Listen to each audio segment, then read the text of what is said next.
Just wanted to take a minute and talk about Hillary Clinton and whether or not you should vote on November the 8th, or a good reason not to vote on November the 8th. I've grown up in the United States of America, born in the 50s, so I think that's a good amount of time that's spent in this country. Uh, as I said, being born in the 50s and living through the turmoil of the 60s, it's kind of taught me quite a bit when it comes to politics and how things have gotten to where we are. You know, in the 60s, it was a time of turmoil and social unrest. We're pretty much in the same situation now. A lot of turmoil, social unrest, name calling, finger pointing, and things of that nature going on. And what we're looking for is a way out, a way to try and bring some peace and structure and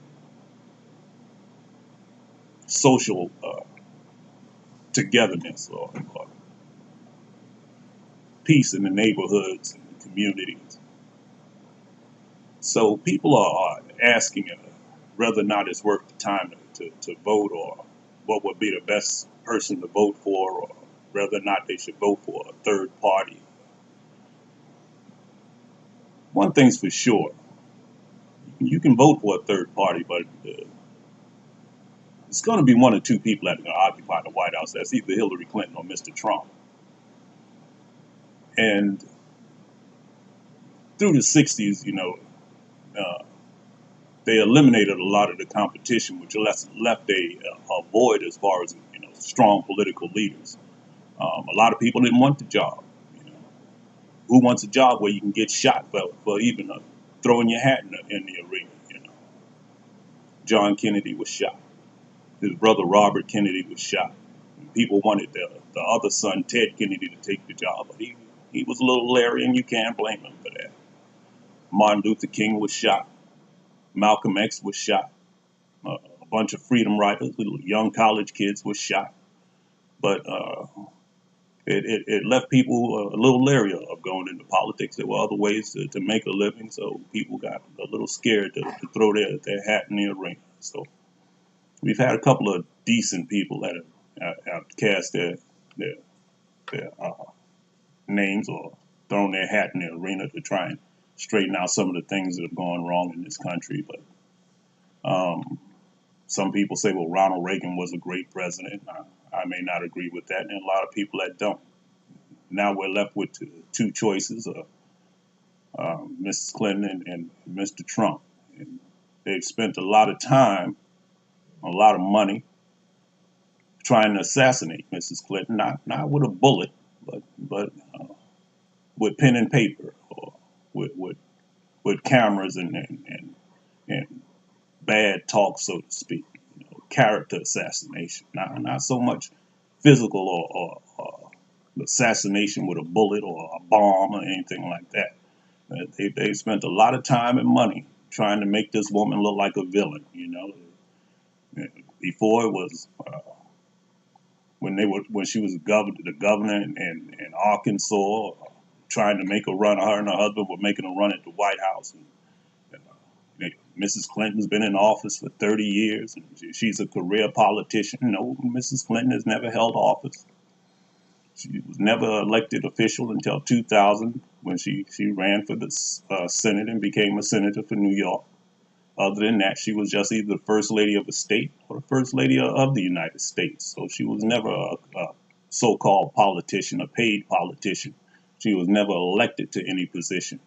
She was married to a politician. That doesn't mean she was a politician. To say she was a politician would be trying to say that the Queen of England was a politician. She has a title, but she had no political power. She couldn't pass any laws, and she didn't foster or start any bills that went before Congress. So she was just a figurehead. Again, Mrs. Clinton was the first lady, and during that tenure, she did try and influence some people and try to get health care for families that didn't have access to health care. And in some ways, she was successful. She's always been active in that regard, but she was never a paid politician until recently, when, as I said, she became a senator for the United States. And even with that, they're trying to assassinate her because she voted for the war, and, and yes, she admits she voted for the war, but so did a lot of other people at that time because of the information that was given to her, and she felt that it was a valid reason to go to war. But that was based on the intelligence that the so-called intelligence agencies passed on to us. So you might be able to blame her for that, but if somebody comes to you and tells you that something is amiss, and they can show you documentation or what looks like a valid reason, then you make your decision based on that information. When you find out that that information is not true, then you might change your opinion as she did. Can't blame her for that. And that was the right thing to do. You find out that you had bad information, and you base your opinions on the new information.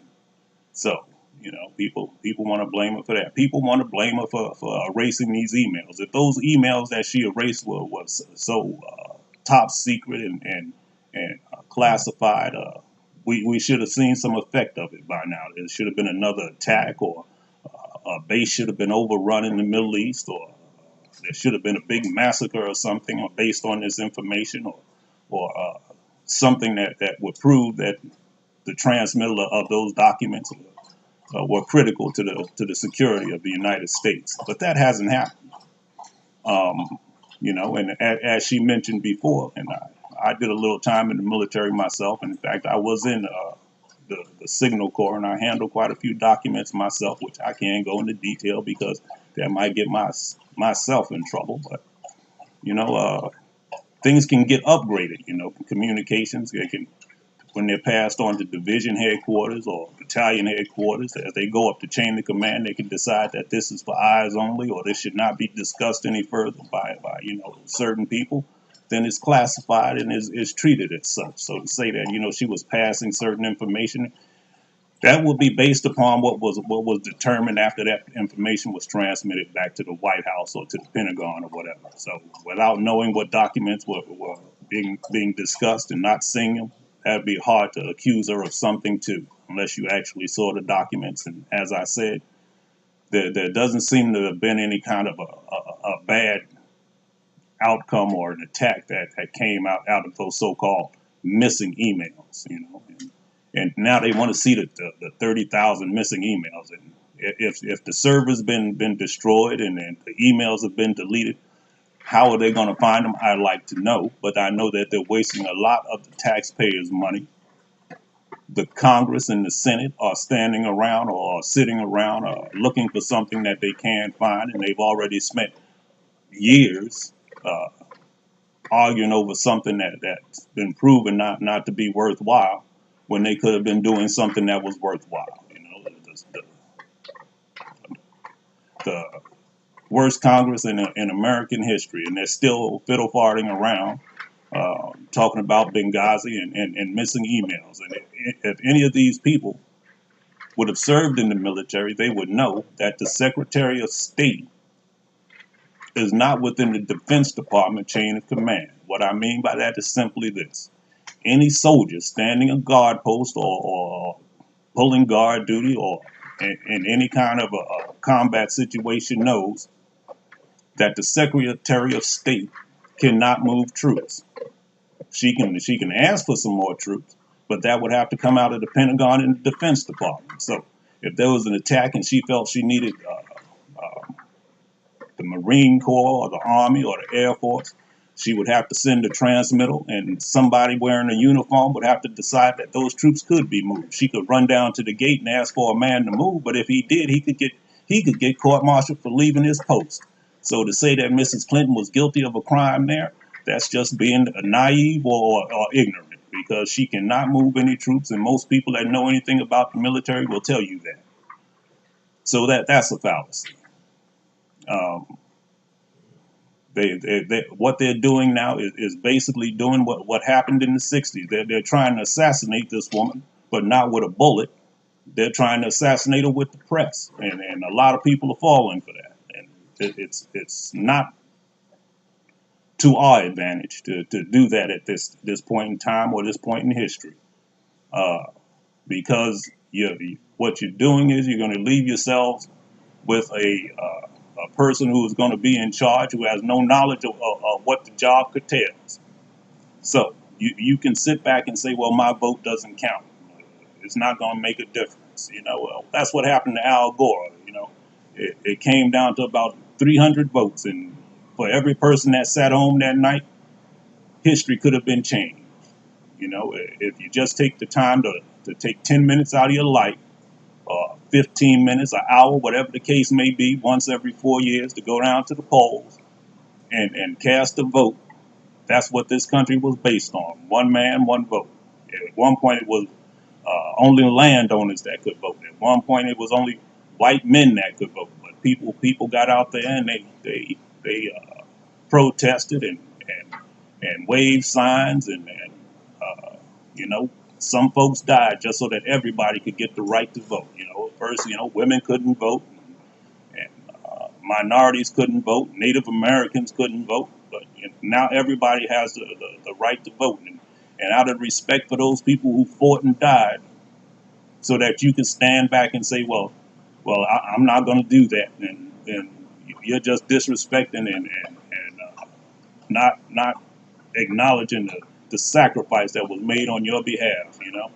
A lot of people during the 40s went off and fought against the so-called fascists or the Nazis and came back home to keep America free so you could go vote. And now you're going to sit back and say, well, my vote doesn't count. That's a falsehood. Some people want you to believe that so they can keep things going, business as usual, so to speak. So that as Mrs. Clinton said the other night at the debate, um, you have some people in the country that they want to sit back and take the profits of the country, but they don't want to pay into the pool of the tax pool to help build the country. It's, oh well, we should be creating jobs, we should be fixing the bridges, but you don't want to pay no taxes. We should do something about education, but you don't want to pay any taxes.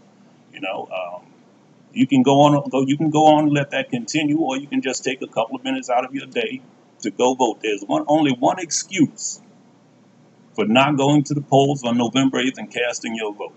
The only excuse for not going to the polls on November 8th and casting your vote is that you've already voted during the early election and you went down and cast your vote early. And then you still have an obligation to your fellow man on November the 8th. If you want this to come out right, you go down to the polls anyway. Now, I want you young folks, or you folks that aren't even senior citizens, so to speak, to go to the polls. And if there's a senior citizen or a handicapped person out there who's standing in line, you stand in line for them so they can go to the bathroom or they can take a break. Take a folding chair with you. If they need a break or they need a chair, you take that chair and you let them sit down. Because this is very important. This is one of the only jobs that where the people can fire their boss. You put these people in office and they work for you. If they don't do a good job in 4 years, you can fire them. You go down there and you vote again. You just don't cast your vote and don't pay attention to what they're doing. You must follow through. If they don't do what you expect them to, you vote them out of office. I've been voting since I was 18. And I voted Republican, I voted Democrat. I'm a registered independent. If somebody doesn't do the job, you fire them. You go down there and cast your vote and you let them know that, hey, what you did wasn't right.